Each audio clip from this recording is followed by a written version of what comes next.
everybody. My name is Melanie Keller, and I am here with First Folio Artistic Associate Deanna Coates.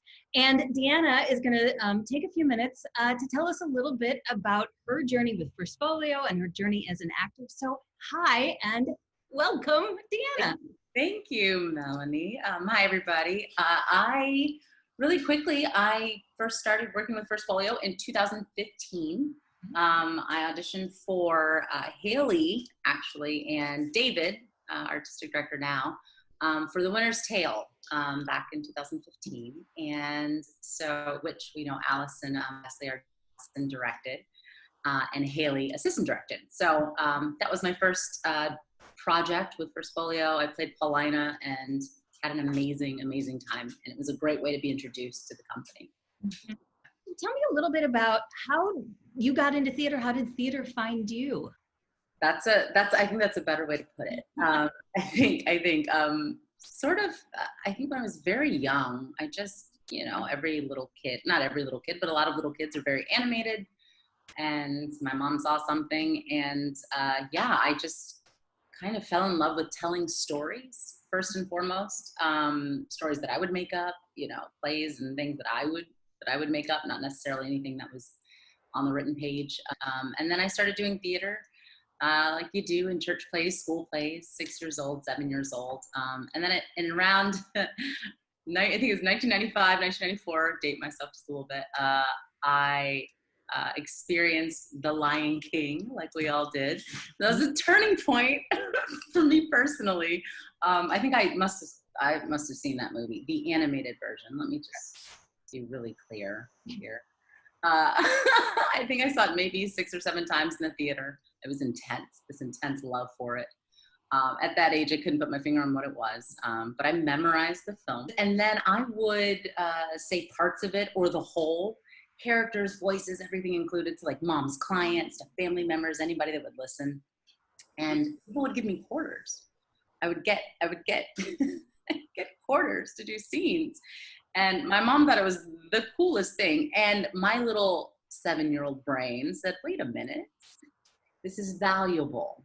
I had family and friends around me, and mom's clients and people around me that put a value on what I was doing. And at that young age, I made the connection that this was something that I could do, that people would not only pay for, but loved it, and were happy. It brought joy to the room. So I kind of identified that right away. Yeah. So. And then you went on to study theater, and to study classic theater and Shakespeare, especially. Yeah. Yes. Yeah. I definitely I would say that my education was definitely classical focused. Mm-hmm. So definitely Shakespeare, Chekhov, Ibsen, mm-hmm. A little bit more modern, Pinter maybe. But yeah, that was definitely, I fell in love with Shakespeare. I was 17. I was a freshman in college, and we did Much Ado About Nothing. Which is still to this day my favorite comedy. I know Melanie, you have a close connection with it, as you should. It's good. It's fantastic. Characters are so rich and fun, and the wordplay is just to die for. So yeah, that was my very first Shakespeare that I was in. I did find that I had a deep, profound love for Shakespeare.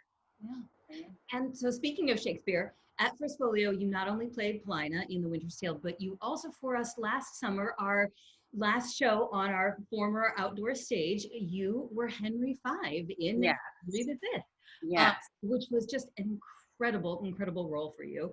I want to ask you, because anybody who's seen a show outdoors in our beautiful space knows how magical it is to be an audience member, and as actors we know it can be magical to be an actor, but we also know it's super unpredictable out there. So since you have done 2 shows out there, I know you must have had some experiences where like the elements or the flora and fauna became a part of the show. So if you have any stories, I'd love to hear them. Absolutely. First Folio did an amazing job of kind of setting us up for, you need to be aware that things can and do happen, right? So we weren't going in completely blind, but there's no way to prepare for everything that happens. And then sometimes they're happy wonderful things that happen. So I've experienced with Winter's Tale, we experience, you know, the lightning and the having to hold and all of that stuff. But then in Henry, you know, we have battle scenes, we have pretty dramatic things that are going on and happening and kind of having to overcome. If you were able to see the show, you know, we came down the hill for the once more under the breach scene, which was kind of awesome to do, that you don't really get that effect, you know, indoor.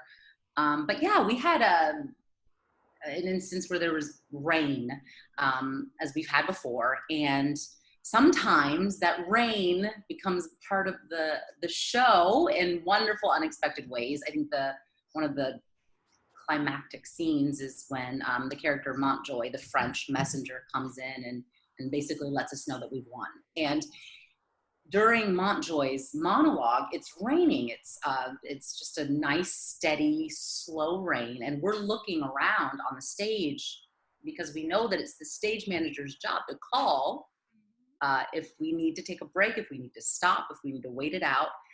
So I remember looking back at the booth and looking at our stage manager, and we're just, okay, there's no reaction from her, so we're just gonna keep going. But she finishes her monologue, the actress who's playing Montjoy finishes her monologue and says, "The day is yours." And I remember taking that line in, and the rain stops. And it was one of those moments, in the moment I was like, wait, did everybody feel that? See that? Are we making that connection? Like, we won, the rain stops, and it was wonderful and a great way where the elements became a part of the story. So so much. I love it when nature just gets in on the story. And they're good, right? They're kind of showing us up a little bit. Once I had to take cicada out of my hair, oh no, my head in the middle of a monologue, but you know, like most of the time it's one. Okay. So let me pivot here and ask you, you know, we're all missing theater right now so much because we can't gather together. And we know as artists we're missing it. We know our audiences are missing it. And I know it's sort of a big question, but what do you think is so important about theater? Sure. It is a big question, but it's community, right? In its simplest form, it's community. There's something, we watch film all the time, we watch television all the time, and those mediums are obviously, they've been a blessing during quarantine. They're great escape, you know, time fillers, and they're great mediums of storytelling. But there's something about live theater that is just so different than anything else. There's something about watching someone inches or feet away from you and watching them feel an emotion that you know is kind of indescribable if you haven't been there, but you feel it infinitely more than you do you know, empathizing with someone on television or in a film when they're having those emotions. I mean, it's just more real, it's more palpable, it's tangible. Using the breach, that's so fresh in my mind because just mentioned it, but running down the hill and saying once more into the breach to your friends once more, I'm asking the audience to become, it was very specific, Haley, the director, Haley Rice and I, we made a very specific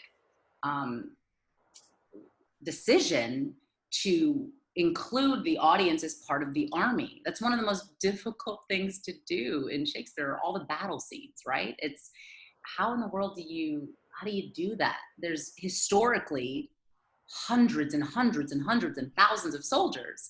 And I'm asking the audience to go on this journey with me and to believe that 13 of us are the army, right? And so for then 50 or 75 or 100 or 150, however many people are on the grounds with me at that time, for me to include them, for me to say to them directly, I'm addressing them directly, looking them in the eye, asking them, you know, are you ready for this, is something you don't get in film. Beautiful, wonderful decisions that you get to make.